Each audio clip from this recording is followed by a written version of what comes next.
They say the left hand, it drop mountains. They say the right hand, be slaying dragons. The untouchable True School Sports Empire proudly presents Something the Boxing Game's Missing. Hey, what's going on? It's your boy BT, and I came here to talk some boxing with the thousands of True School Sports subscribers. All right, so y'all can say the date. It's going to be the first ever, the inaugural Top Rank on the Zone card. Who would have ever thought, like, back, 6, 7, 8 years ago, who would have ever thought that we'd be talking about Top Rank on the Zone? Top Rank on an app, Top Rank with OTT technology streaming, right? Anyway, I digress.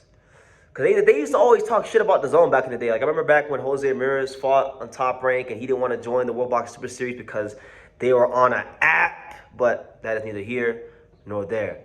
May 16th, the businessman is back. Keyshawn Davis will be rematching none other than, in my opinion, one of the most crafty fighters in boxing today. A guy that I'm a big fan of. I love watching him fight. I think he has a lot of skill set, and he continues to show as his career progresses that he's really, really good. And that is none other than the guy that I think gave Keyshawn Davis his toughest fight to date, and that is Nahir Albright, and this will be a rematch. So let's talk about this fight, because if you go back, if you trace back, if you go back to 2023, late 2023, when Nahir Albright fought Keyshawn Davis won that fight on a majority decision, right?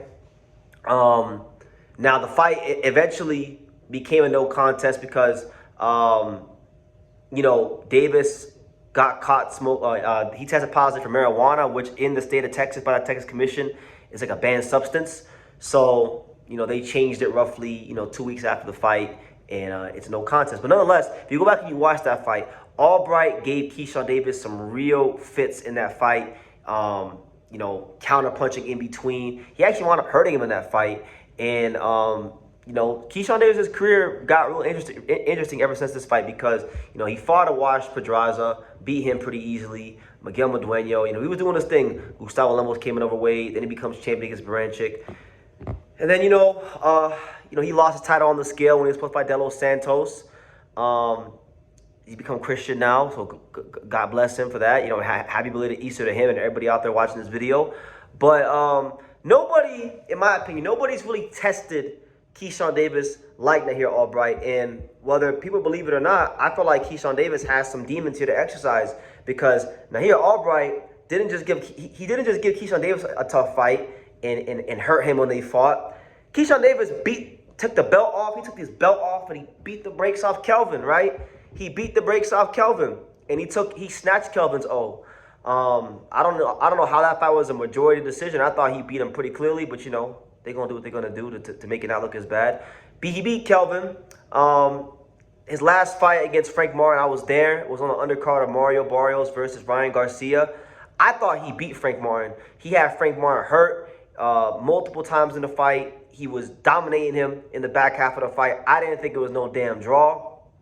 I thought Frank Martin got protected by PBC because, remember, Frank Martin's a guy that's fought Tank. He's a guy that has name value within the PBC stable. They couldn't let him loose in that here Albright. They gotta keep him in the fold so they can use him for, the Tanks and the Pit Bulls and the guys they have over there. So, if you're the B-side fighter like Nahir and you beating this guy upside his head over and over and over again in Frank Martin, and they don't give it to you but they give you a draw. If you're the B-side fighter and they give you a draw, normally means you won, and they're just trying to save face. So I thought he won that fight.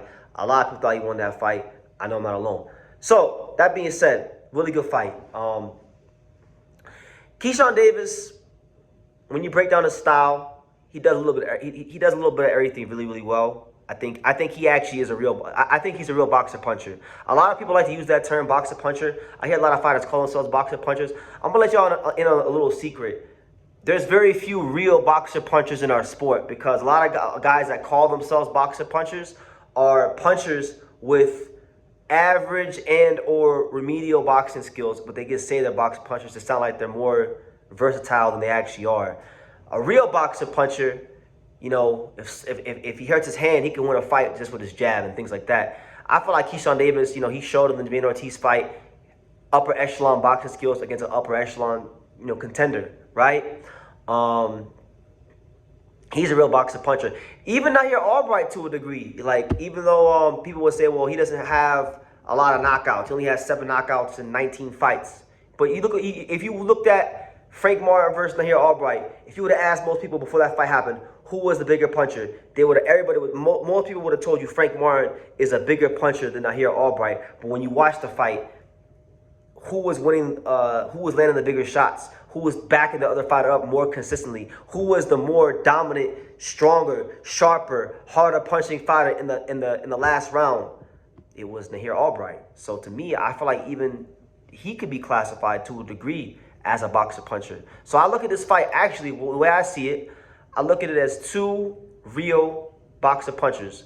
And I would actually say with Nahir Albright, he's more of a counter puncher than he is a box puncher, but I just say he's a box puncher because he does have real power. Keyshawn to me is the more pure, outright box puncher.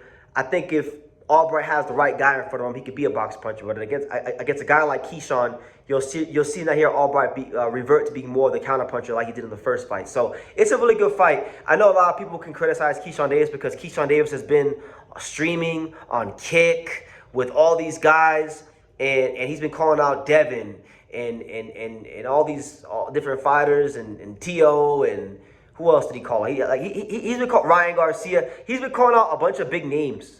And, you know, he's fighting Nahir Albright, who's a very good fighter. I like Nahir. Nahir's a good fighter. I'm not shitting on the fight. But to the average Joe Blow, the layman boxing fan that doesn't know who Nahir Albright is, they're going to say, damn, you called out Devin, and you called out T.O., and you called out Ryan, and you fighting this guy? Come on, man. So, I digress. Either way, look, it's a good fight. Big opportunity for Nahir Albright if he can upset Keyshawn Davis. That puts him in a new stratosphere because he really beat Frank Martin. He already beat up on one of the Davis brothers. You know, he gave Keyshawn a tough fight. He beat Carlos Balderas, upset him. So he's a good fighter. Very, very crafty. And I think this is going to be a real fight for Keyshawn Davis. And I'm going to go with Keyshawn because I do believe in Keyshawn's ability. I do believe in Keyshawn's pedigree and his skill set and those kind of things. But, man, I'm going to tell you this. If he's not dialed in, if he's too dialed into streaming, and if he leaves even a little bit on the table in training, he will lose this fight. So take it very, very serious. And I'll leave it at that. Leave your comments down below. What do you guys think? Make sure you guys take the time to subscribe. And like I say in every single one of these videos, you can love me or you can hate me. But I'm just a kid from Daniel. So until next time, take your guys. Go ahead. You want to say hello? Say hello. Can you say hi, Boxing World? Hi, Boxing World. Can you say True School Sports? Truth? Oh. Can you say True School Sports? Say True School Sports. Can you say The Untouchable? Can you say The Home of Boxing? The Home of Boxing.